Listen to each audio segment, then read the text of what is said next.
Hi అందరికీ, welcome to my channel.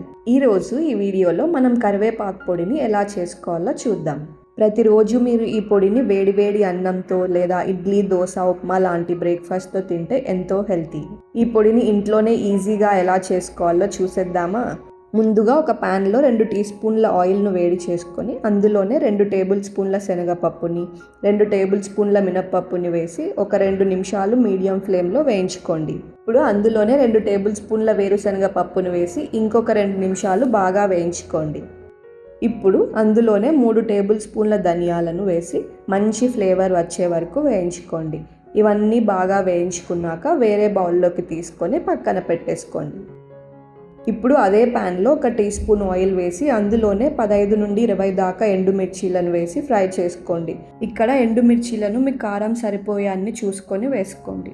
అవి బాగా రంగు మారాక అందులోనే 1 టీ స్పూన్ జీలకర్ర, 5-6 వెల్లుల్లి రెబ్బలను వేసి 1 నిమిషం వేయించుకొని అన్నింటినీ వేరే బౌల్లోకి తీసుకొని పక్కన పెట్టేయండి. తరువాత ఇప్పుడు అదే ప్యాన్లోనే 1 టీ స్పూన్ ఆయిల్ను వేసి కడిగి తడి ఆరిపోయేంత వరకు ఆరపెట్టుకున్న కరివేపాకును ఒక 2 కప్పులు వేసి మీడియం ఫ్లేమ్లోనే ఫ్రై చేసుకోండి. కరివేపాకు క్రిస్పీగా అయ్యేంత వరకు ఒక 4 నిమిషాలు వేయించుకోండి. ఇప్పుడు అందులోనే కొద్దిగా చింతపండును వేసుకొని 1 నిమిషం వేయించుకోండి. ఇక్కడ కరివేపాకును మరీ ఎక్కువసేపు ఫ్రై చేసుకోవద్దండి. ఇలా చూపించిన విధంగా చేత్తో నలిపితే కరివేపాకు పొడిలాగా అవ్వాలి. అలా ఫ్రై చేసుకున్న తర్వాత వేరే ప్లేట్లోకి తీసుకొని పక్కన పెట్టేసుకోండి. ఇవన్నీ చల్లారాక ఒక మిక్సీ జార్లోకి ముందుగా వేయించుకున్న పప్పుల్ని అలాగే ఎండుమిర్చి వేసి కోర్స్గా గ్రైండ్ చేసుకోండి. ఇప్పుడు ఇందులోనే రుచికి సరిపడా ఉప్పు, వేయించుకున్న కరివేపాకును వేసి పొడిలాగా మిక్సీ పట్టండి. అంతే, ఎంతో హెల్తీ అండ్ టేస్టీ కరివేపాకు పొడి రెడీ.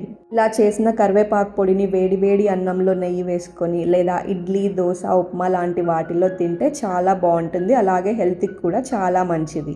మీరు కూడా ఈ కరివేపాకు పొడిని ట్రై చేసి ఎలా వచ్చిందో కమెంట్ చేయండి.